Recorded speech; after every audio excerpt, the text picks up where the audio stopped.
Hi friends, good morning. Gas మీద అయితే వేడి నీళ్ళు పెట్టానండి. ఉదయాన్నే వేడి నీళ్ళు అయితే పెడతాను తాగటానికి. మా పెద్దోడికి దగ్గు స్టార్ట్ అయింది. అల్లం వాటర్ 2 రోజులు ఉదయం పోస్తే చాలండి, తగ్గిపోతుంది. చిన్నపిల్లలకి ట్రిక్ అయితే బాగా యూజ్ అయ్యింది. చిన్నపిల్లలకనే కాదు, పెద్దోళ్ళైనా తాగొచ్చు. ఈ అల్లాన్ని చితగొట్టి టీ గ్లాసులు వాటర్ పోసి గ్యాస్ మీద పెట్టి బాగా మరిగిస్తే వాటర్ సగం టీ గ్లాస్ పెట్టామంటే టీ గ్లాస్ సగానికి అయ్యే వరకు మరిగిస్తే సరిపోతుందండి. బర్నర్ పోయిందని వేరే బర్నర్ కొని తెచ్చిపెట్టాం, కానీ అది ఎందుకో సెట్ అవ్వలేదు. మంట మాత్రం సరిగ్గా రావట్లేదు, మరుగుతుంది. ఇప్పుడైతే మరిగిపోయిందండి, చూడండి మరిగిపోయింది. ఇవి తీసి మా పెద్దోడికి పోసిస్తే తాగేస్తాడు, పేచీ పెట్టడు. ఒకవైపు ఇడ్లీ అయితే పెట్టేశాను, చట్నీ చెయ్యాలి. చూడండి కలర్ చేంజ్ అయింది, సరిగ్గా కనిపించట్లేదు కానీ కలర్ కొంచెం చేంజ్ అయింది. పోసిస్తే సరిపోతుంది. మారం చేసే వాళ్ళకి హనీ వేసి ఇచ్చినా సరిపోతుందండి. ఇదైతే బాగా యూజ్ అయ్యింది ఈ ట్రిక్. ఇంకా ఈరోజు కర్రీ వచ్చేసి బీరకాయ కర్రీ. లేతగా ఉన్నాయండి, నేను అందుకనే పై పొట్టుని పచ్చడి చేస్తాను. ఇది బాగా ఇష్టం మా వాళ్ళందరికీ. కడిగేసి బీరకాయ పొట్టుని అయితే ఒక బుట్టలోకి అయితే తీసేసాను. పై ముచ్చుకులు కింద తొడాలు కూడా తీసాను. తొడాలంటే కాడల్లా ఉన్నాయి, అవి వేయనండి. పైన కొంచెం గుజ్జు ఉంటుంది కదా, అవి మాత్రం పీసెస్లా కోసేసి వేస్తాను. బీరకాయ కర్రీ అయితే మగ్గిపోతుంది, పెట్టేశాను. దాని నిండా వేసానండి బీరకాయలు, కానీ సగానికి వచ్చినాయి. చూసారా ముచ్చుకులు ఇలా కట్ చేశాను. ఒక 4 ముక్కలు అయితే మిగిలిపోయింది, లేట్ అవుతుందని బీరకాయ కర్రీ వేసేసాను. అవి మట్టికి పక్కకు తీసాను. బీరకాయ కర్రీ ఎన్ని కేజీ బీరకాయలు ఉన్నా సరే ఎంతో రాదండి, కర్రీ కొంచెమే వస్తుంది. పచ్చట్లో అయితే వేస్తాను నేను. పల్లీలు వేయించుతున్నాను ఫస్ట్ పచ్చడికి వచ్చేసి. బీరకాయ పొట్టు లేతగా ఉంటేనే పచ్చడి బాగుంటుందండి, ముదురుగుంటే అస్సలు చేసినా బాగోదు. పల్లీలు అయితే వేయించేసాను, కొంచెం ఆయిల్ వేసి. పల్లీలు వేయించకపోయినా పర్లేదండి, పల్లీలు వేసినా వేయకపోయినా.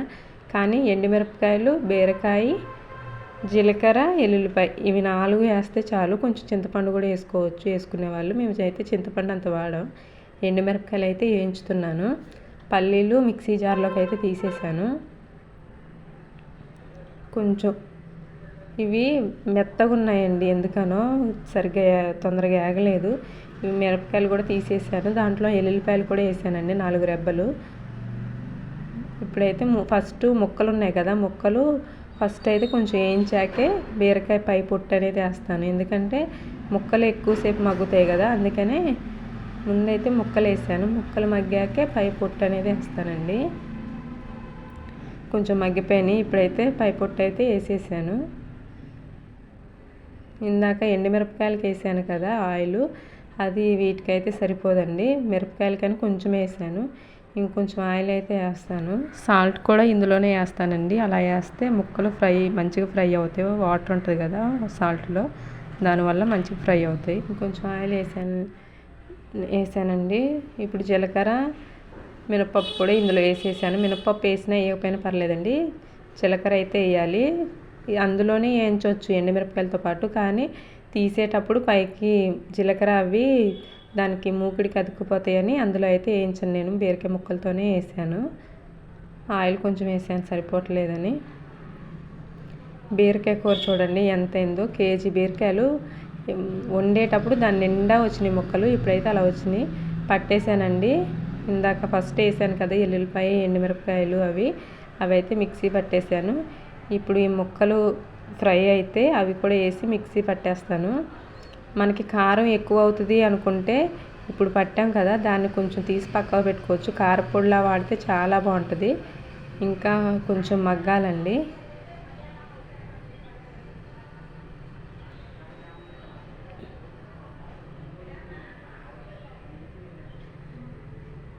ఇంకా కొంచెం మగ్గాలి. నిన్న వీడియోలో చెప్పాను కదా, ఫంక్షన్ ఒకటి ఉంది, ఫంక్షన్కి వెళ్ళాలి అని గంధపు గిన్నె తీసుకున్నానని. ఫంక్షన్ అయితే పోస్ట్పోన్ అయిందండి, ఎందుకంటే వరదలు స్టార్ట్ అయినాయి కదా, రోడ్లు ఎక్కడా లేవు, దారులు క్లోజ్ అయినాయి చాలా వరకు, అందుకని పోస్ట్పోన్ చేశారు. ముక్కలు అయితే మగ్గిపోయినాయండి. ఇందులో వేసేసి మిక్సీ పట్టేసాను. చూసారు ఎలా ఉందో, చాలా బాగుంటుంది. మీకు ఇలా గట్టిగా అనిపిస్తుందంటే కొంచెం నీళ్ళు పోసుకొని అయినా మిక్సీ పట్టుకోవచ్చు. నేనైతే ఇలానే పడతాను. అయిపోయిందండి వంట. గిన్నెలు కడిగేసాను. మళ్ళీ వేడి నీళ్ళు అయితే పెట్టాను. పిల్లలు స్కూల్కి వెళ్ళిపోయారు. వాళ్ళు వచ్చేసరికి ఈ వేడి నీళ్ళు మరుగుంటాయి కదా, ఆ లోపు చల్లగా అవుతాయి. ఉదయం పూట మాత్రం కొంచెం వేడిగా తాగుతామండి. మధ్యాహ్నం అప్పుడు మాత్రం చల్లగా తాగుతాము. కాకపోతే వేడి చేసుకొని ఉంచుతా, అవి చల్లగా అయ్యాక తాగుతా. ఈరోజు వాతావరణం బాగుందండి. చాలా రోజులైంది ఇలా వాతావరణం చూడక. ఇంకా బట్టలు అయితే ఉతకాలి. రైస్ కడిగేసి ఉంచాను. వాళ్ళు వచ్చే ముందు రైస్ అయితే వండుతాను. ఈరోజు మిషన్ వర్క్ వచ్చేసి ఒక బ్లౌజ్ అయితే స్టిచ్ చేయాలి. ఇదేనండి ఆ శారీ.